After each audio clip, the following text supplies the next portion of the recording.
And he pulled it out of my mouth and he said, fuck, I must have a dud bullet. I'm glad I'm not in a firefight. And he started messing about with it, done exactly the same thing. He'd done it 3 times. Then they brought us back to Aston, to their own police station, which they called their patch, Queen's Road. And they got us back there. And then we had Alsatian dogs. And they put us in cells. And all night long they had gun guards, one with a shotgun, one with a handgun. And they kept coming round every 10 or 15 minutes. One would make you sit in the corner. The other one would make you stand on the floor.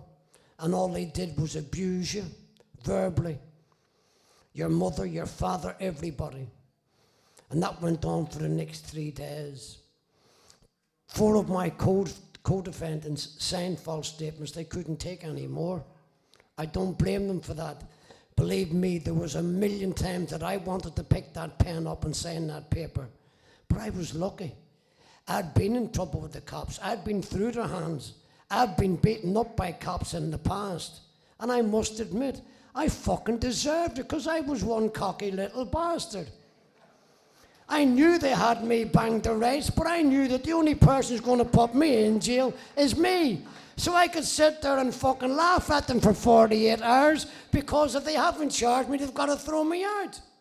So they ended up battering me and throwing me out, but I tell you what, that's a lot better than being fucking charged. Take it from me.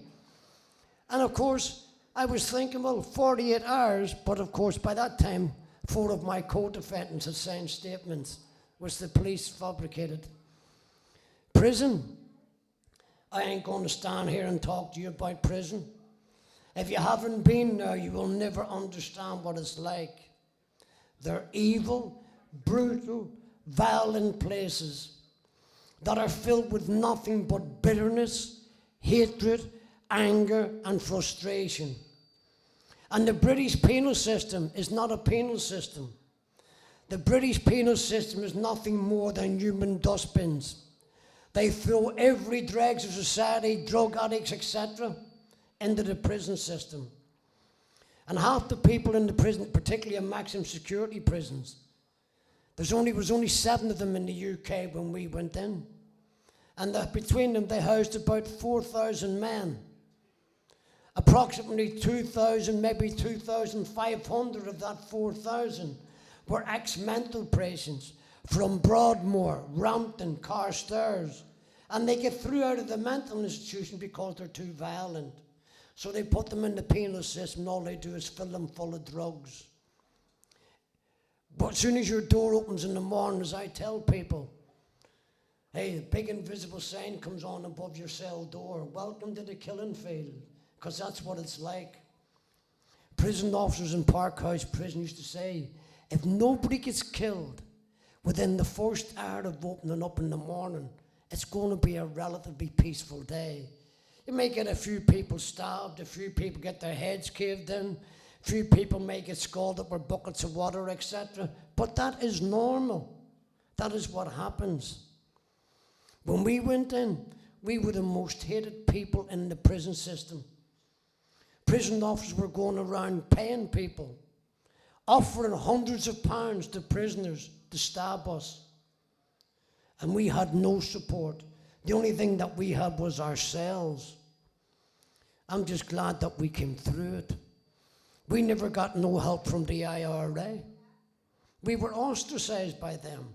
They looked after their own. The only thing they did for us was that they told people we were not involved with the IRA. But that was it, nothing else.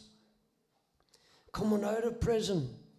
And the funny thing about it, you see when you go into prison, from that moment on, your relationship with your parents, your family, your wife, your kids, becomes nothing but lies, lies, lies.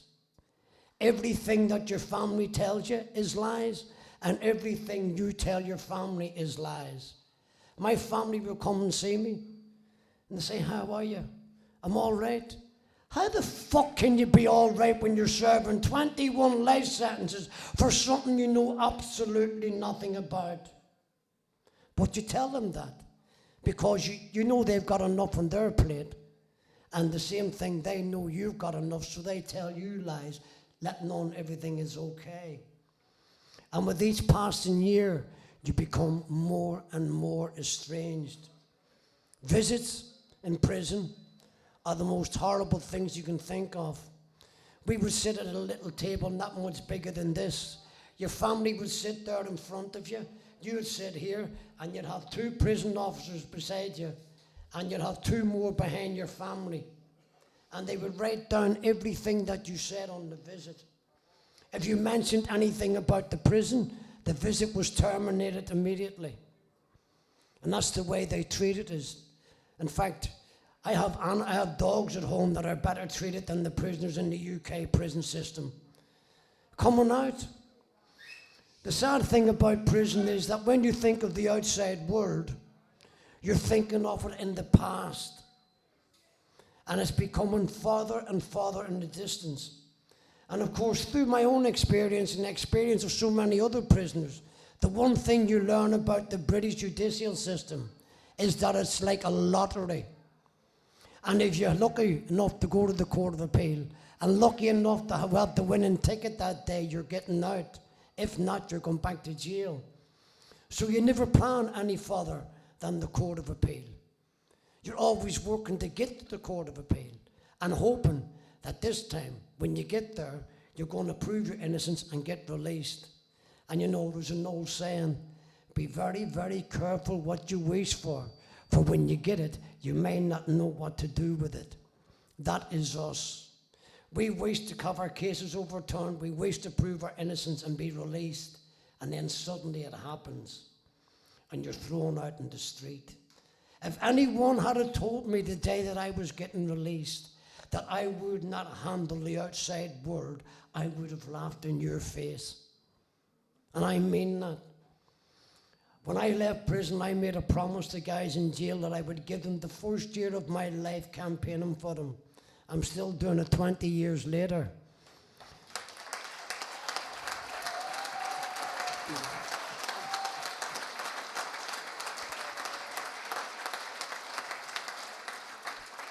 People have often asked me, well, why do you keep doing it? I'll tell you why I do it. I have 6 kids. I've got 14 grandchildren. I've got 4 brothers and a sister. My parents are dead now. But I have never, ever in my life spoken to any of my family about what happened to me. I've never said nothing about prison, the police, nothing. I don't know what it is. It's like an invisible wall. Coming out, you're on a high going to see your kids. And then when you get to see your family, within a short period of time, you feel like an interloper. You feel like a fly on the wall. And most important of all, you feel as if you don't belong there. And I can't explain it any better than that. Do you know there is something missing? A short time after I come out of prison, I went up to Birmingham, and I'm going with Anne Whelan, who was the mother of one of the men more commonly known as the Bridgewater Four, who were in prison. They were one of the people that I promised the first year of my life to. And we were going up to visit Mickey in Ashworth House, a mental institution where her son was. And then we were going from there up to Blackpool to do a talk at Lancaster University. And I was in Birmingham that morning. I always slept. The only one of my kids that I can relate to is my oldest girl. And I got there to Tracy, and she says to me, Dad, she says, Maxine's here. By the way, all my kids are small like me. And Maxine's one of the smallest. Maxine's 4'10", but she's very fiery. Anyways, my daughter Tracy says to me, she says, Dad, this isn't going to be a nice conversation. I said, so fucking what? I've been listening to bad conversations for the last 18 years. Tell her to come out. Anyway, my daughter came out, and she looked at me, and she went right into one. She started screaming hysterically at me. She was crying her eyes out, and she says to me, Dad, I don't have many memories of you before you went away. But I'll tell you what, I've got a lot of memories after you went away. After I went away, my kids ended up in a home. And my daughter says to me, I remember being in that home. I remember being thrown in the bath of cold water and going to bed shivering cold, all because I was your daughter and you were supposed to be a bomber. And I've waited nearly 17 years for you to come home. Says you come up here and you spend a half an hour with us, have a couple of cups of coffee, and then you fucking drive off to your prison and you'll spend hours in prison with people. Why do you go there and spend hours with them, yet you only spend a half an hour with us? And I turned around and I said to my daughter, I said, listen, I'll tell you why. I said, you see in here, you see the guys in jail, I feel something for them. You see in here, I don't feel fuck all for you. And I was telling her the truth. I don't feel nothing for my children. And I don't feel proud standing here telling you that. But the one thing I was not going to do was tell my children lies. That is what prison does to you. Prison kills you a little bit each day, and then suddenly, one morning you're waking up. Don't ask me what morning, but one morning you were waking up and you won't feel a fucking thing after that, and nothing cares anymore. You don't care about nothing. When that happens to you in jail, welcome to the fucking asylum, because you're just like the rest of them in there. Life is very cheap. And of course, when I come out, I still feel so much for the people in jail. That is why. But what keeps me going, as I said, I have never spoken to any of my family, but I'll tell you what, I've seen what happens to the families of other innocent people. And by being involved with other families, it made me realize just exactly what our families went through. And believe me, that is something that no family should ever go through. The heartache and the sorrow, etc. Me, I wouldn't even wish it on the cops that done it to me, because if I did, it would mean that their families would have to suffer like mine and everyone else's family suffered. And as I said, that's something that nobody should ever suffer. We've been fighting with the British government since I've been fighting with them since I came out to get treatment. There's a lot of organisations set up and funded by the British government. And we've been to them. I've got it in writing from all of them. And when I used to go and say to them, well, what are you going to do for me? And they turn around and they say to me, Paddy, we'd love to help you, but we're not allowed. And the reason why they're not allowed is because the funding they get from the British government can only be used for the resettlement and the rehabilitation of guilty prisoners. There is fuck all set up for us, the innocent ones. We are left to our own devices. I've been to doctors and they tell me, here, oh, you're depressed. I'm depressed. I know I'm depressed. But a psychiatrist have already told me, we have lived with depression and we have lived in such a high state of tension in prison that it's now become normal. At least our bodies and our minds think it's normal.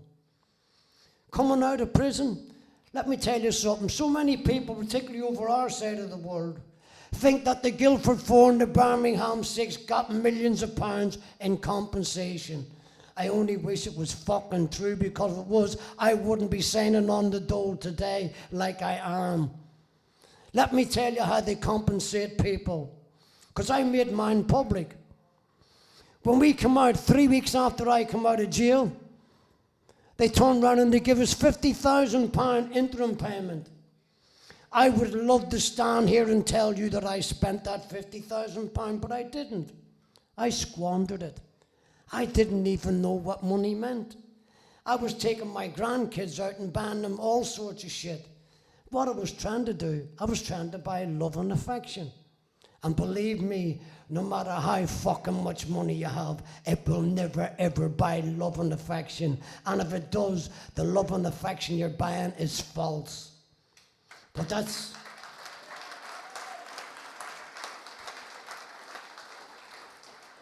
And shortly after that, 6 months later, in October of 1991, because we had nowhere to live, they gave us £150,000. I bought a flat in Muswell Hill, North London for 100 grand. And the rest of the money, of course, I was using it going around the country campaigning for other people. 4 years later, I ended up in Highbury Magistrates Court in North London for non-payment of a month's council tax. The magistrate was a woman. She thought it was a publicity stunt over my compensation claim. And I had to tell her it's not a publicity stunt. I don't have any money. In fact, I was 30,000 odd in debt which I'd borrowed of people to carry on campaigning.